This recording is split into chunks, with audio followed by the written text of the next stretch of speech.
A'udzu billahi minasyaitonir rajim.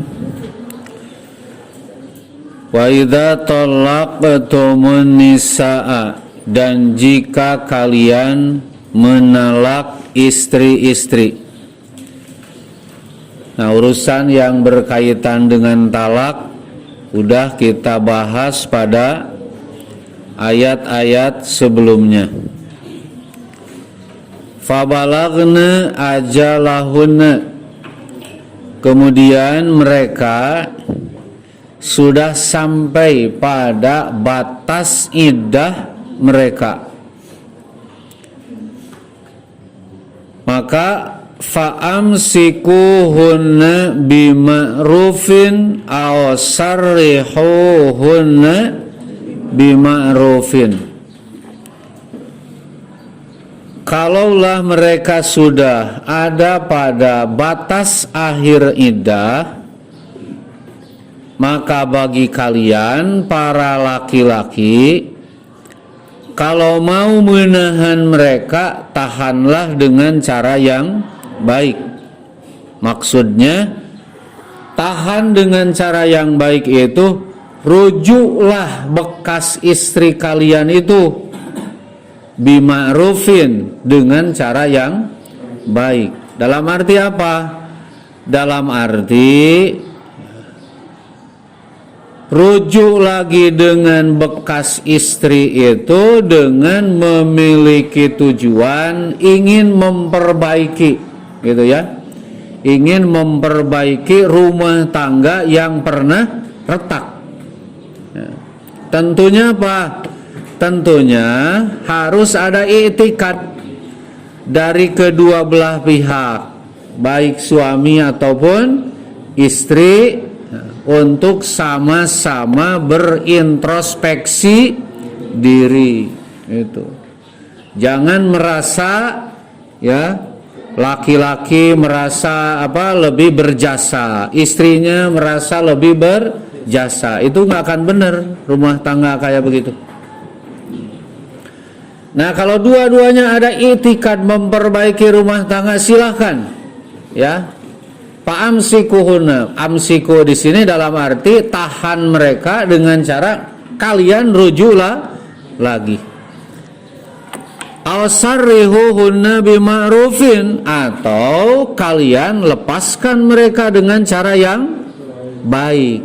Maksudnya kalau misalkan bekas suami ini sudah benar-benar merasa jenuh, ya, bosan dalam arti tak pernah ada kesepakatan, gitu, tak pernah bisa sejalan selama berumah tangga itu. Kalaupun kembali rujuk, nah ini nanti akan retak lagi rumah tangga itu.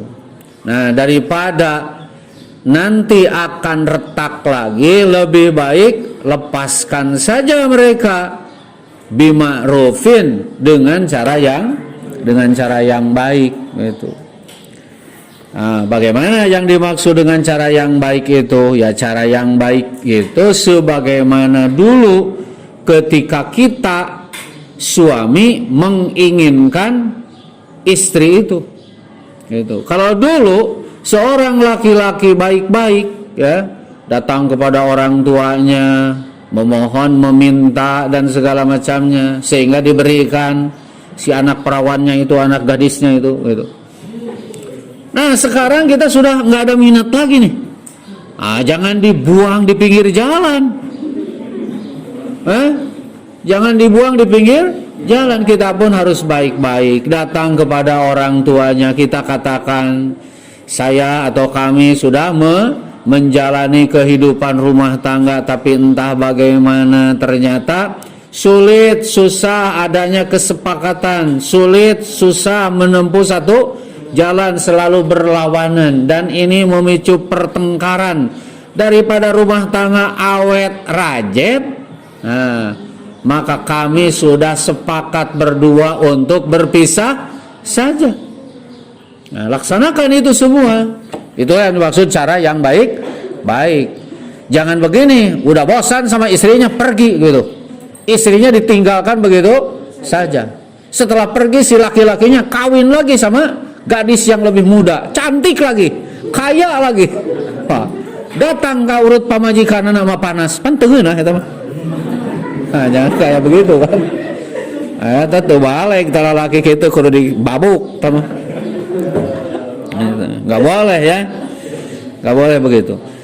Nah, kemudian juga ini hanya sekedar mengulang ya, kalimat-kalimat ini sudah pada ayat-ayat yang sudah lalu. Wala tumsikuhunna dirara lita'tadu. Nah, kalian para laki-laki tidak boleh menahan mereka. Dalam arti menahan itu merujuk mereka bekas istri kalian. Tujuannya apa? Diroro, hanya sekedar memadorotkan, menyengsarakan, menyusahkan, menyulitkan. Itu nggak boleh. Misalkan seorang laki-laki ya, dia jatuhkan talak sama istrinya. Nah, setelah hampir habis masa iddah, dia rujuk lagi. Nah, setelah rujuk dia talak lagi, biarkan lagi istrinya. Setelah hampir masa iddahnya habis, dia rujuk lagi. Nah, itu tidak boleh seperti itu. Makanya pada ayat yang sudah lalu Allah memberikan batasan tentang talak. Ini untuk apa? Penyelamatan itu. Jadi penyelamatan kaum wanita dari penindasan kaum laki-laki. Ya tentunya laki-laki yang tidak berperasaan. Ya, kalau laki-laki yang perasaannya halus seperti saya nggak akan begitu. Nggak akan begitu atuh, ya. Nah, jadi kalian kalau sama perempuan nggak boleh kasar. Kenapa? Harus ingat, ya harus ingat. Bagi kalian itu para laki-laki bahwa ibu kalian itu perempuan, kajabalun indung maneh teh laki. Nah, itu nggak boleh sama perempuan itu. Ya. Nah, kalau menahan wala tumsikuhunna, janganlah menahan mereka diroro dengan tujuan untuk apa? Menyulitkan mereka, menyusahkan mereka. Lita tadu, supaya kalian bisa bertindak sewenang-wenang. Itu tidak boleh, ya.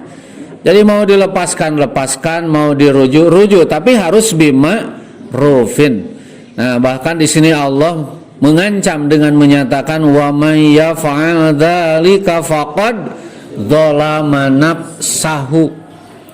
Barang siapa yang melakukan perbuatan seperti itu, ingat dia bukan menganiaya istrinya, bukan.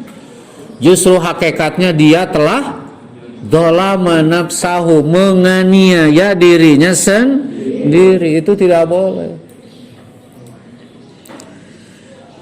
Nah, bahkan yang namanya manusia itu ya, kita jangan di dalam hati itu ingin atau ada apa niat ya. Jangan dalam hati itu ada niat, ada keinginan untuk apa? Nah, untuk menyakiti orang lain, itu jangan.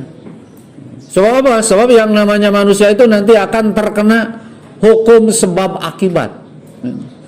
Jadi kalau kita menganiaya orang lain, nah itu akan berbalik. Apa? Nanti akan ada orang lain yang menganiaya diri kita. Makanya jangan ada niat dalam hati itu untuk menyakiti, menganiaya orang lain. Jangan seperti itu. Apalagi yang kita aniaya itu perempuan yang asalnya istri kita, lantaran apa? Gara-gara tidak ada kecocokan misalkan. Nah, jangan sampai seperti itu. Di dalam Islam itu jangankan kepada manusia, kepada hewan saja kita tidak boleh menyakiti. Kepada hewan saja tidak boleh. Ketika kita mau mengkonsumsi daging hewan yang biasa dikonsumsi, itu kan tidak boleh. Ketika kita misalkan mau mengkonsumsi daging ayam, langsung ayam hirup asupkeun kana jero cai, langsung disamaraan, dihakan jeung buluna. Itu kan nggak bisa begitu. Ada aturan di dalam Islam. Bagaimana aturannya? Disembelih dengan penyembelihan yang benar. Kemudian ada hal-hal lain yang diajarkan, nggak bisa. Teka sato, komo ka jelema, Tidak boleh itu. Nah, kemudian wala tattakhidhu ayatillahi huzwa. Nah, kalian jangan menjadikan ayat Allah itu sebagai perolok-olokan. Ini ada di dalam tafsir Ibnu Katsir, itu ada riwayat bahwa ayat ini, ayat wala tattakhidhu ayatillahi huzwa, itu turun kepada Rasulullah berkaitan dengan perbuatan sebahagian orang-orang Asy'ariyah. Ya. Jadi orang-orang Asy'ariyah, yang dimaksud orang-orang Asy'ariyah itu adalah orang-orang kaumnya Abu Musa al-Asy'ari. Itu orang Asy'ariyah di sini ya. Nah, di mana mereka suka mengatakan, jadi kata-kata, misalkan kepada seseorang, kamu saya nikahkan dengan anak saya ya. Tapi tidak lama kemudian, oh enggak, saya main aja. Oh, saya bercanda saja. Nah, gitu kan. Jadi saya bercanda saja. Nah, itu kan jadi hal yang tidak baik seperti itu. Atau misalkan dia berkata kepada istrinya, saya cerai kamu ya. Oh, pas istrinya nangis, enggak. Saya cuma bercanda kok. Bagi saya daripada mencerai kamu lebih baik saya nikah lagi. Oh, eta mah leuwih edun. Nah, jadi tidak boleh urusan-urusan rumah tangga seperti ini dijadikan perolok-olokan, itu tidak boleh. Makanya ada hadis ya. Walaupun sebenarnya hadis ini tidak begitu kuat di kalangan ulama. Jadi hadis ini tidak begitu kuat. Di mana dalam hadis disebutkan salasatun jidduhunna jiddun wa hazluhunna jiddun. Itu. Ada 3 hal. Di mana ketiga hal itu benarnya benar. Itu. Kemudian bercanda pun benar. Jadi mau benar, mau bercanda pun dianggap benar. Apa? 1, nikah. 2, talak. 3, rujuk. Nikah, talak, dan rujuk. Jadi kalau ada orang yang misalkan nikah apa istilahnya? Bercanda, nikah bobodohan. Tidak bisa bobodohan, nyaan gitu. Kawin-kawinan gitu kan. Namun tidak kawin-kawinan kan jadi anak-anakan. Nah, jadi ada 3 hal ya di sini disebutkan. Jadi ada 3 hal. Jadi salasun jadduhunna jiddun wa hazluhunna jiddun. At-talaq wan nikah war rajah. Hadis riwayat Tirmidzi dan ini hasanun gharibun. Jadi hadis yang kurang begitu kuat menurut para ulama ahli hadis. Jadi ada 3 hal, di mana ketiga hal ini bercandanya dianggap benar. Kalau benar pun dianggap benar. Begitu. Apa? Urusan berkaitan dengan nikah, urusan dengan talak ataupun rujuk. Begitu. Nah, itu untuk membatasi. Jadi tidak boleh urusan yang berkaitan dengan rumah tangga itu dijadikan perolokan. Wadhkuru ni'matallahi 'alaikum, dan ingatlah kalian akan nikmat Allah atas kalian. Nah, apa nikmat Allah atas kalian itu? Imam Ibnu Katsir dalam tafsirnya menjelaskan fi irsalihi ar-rasula bil huda wal bayyinati. Yang dimaksud kalian harus ingat akan nikmat Allah yang Allah berikan kepada kalian itu adalah diutusnya Rasul dengan membawa petunjuk dan keterangan-keterangan agama ya. Nah, itu merupakan kenikmatan. Lantaran memang tidak ada kenikmatan yang paling sempurna selain diutusnya Rasul dan kita diberi hidayah. Itu.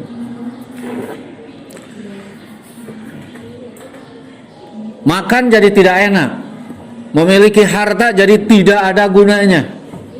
kalau seandainya Allah tidak mengutus Rasul dan memberikan agama, menurunkan agama. Nah, kenapa? Lantaran manusia hidup bukan cuma makan. Manusia hidup bukan cuma membutuhkan harta. Manusia bukan hanya membutuhkan kebutuhan badaniah semata, tapi justru manusia membutuhkan ketenangan jiwa. Di mana ketenangan jiwa itu adanya? Pada agama. Nah, makanya kan tidak sedikit, makanya ada aliran tasawuf ya. Nah, itu dari apa? Itu berdasarkan apa yang dialami. Ternyata ketika orang memenuhi hajat kebutuhan secara badaniah, sudah semuanya semuanya sudah terlaksana gitu. Semuanya sudah tercukupi dalam kehidupan, akan tetapi masih ada apa? Masih ada kebutuhan dan keinginan yang lain. Nah, ternyata hal itu hanya bisa dipenuhi dengan apa? Nah, dengan konsumsi jiwa, konsumsi batin. Apa konsumsi jiwa, konsumsi batin itu? Agama. Gitu. Makanya dalam Quran kan ada ayat yang menyatakan ala bidzikrillahi tatmainnul qulub.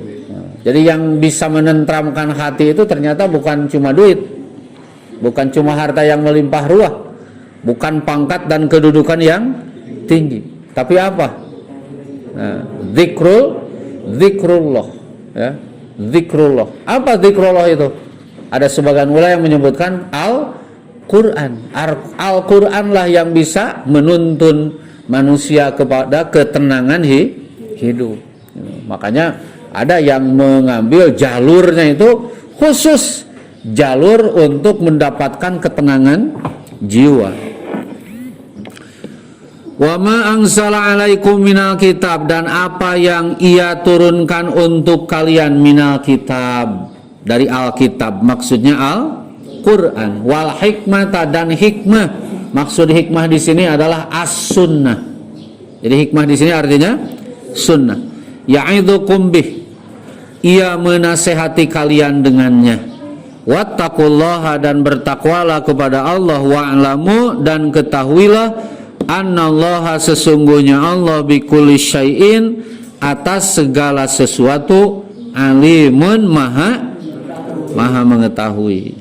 Nah, ya sok ayeuna dibaca we bareng jeung hartina.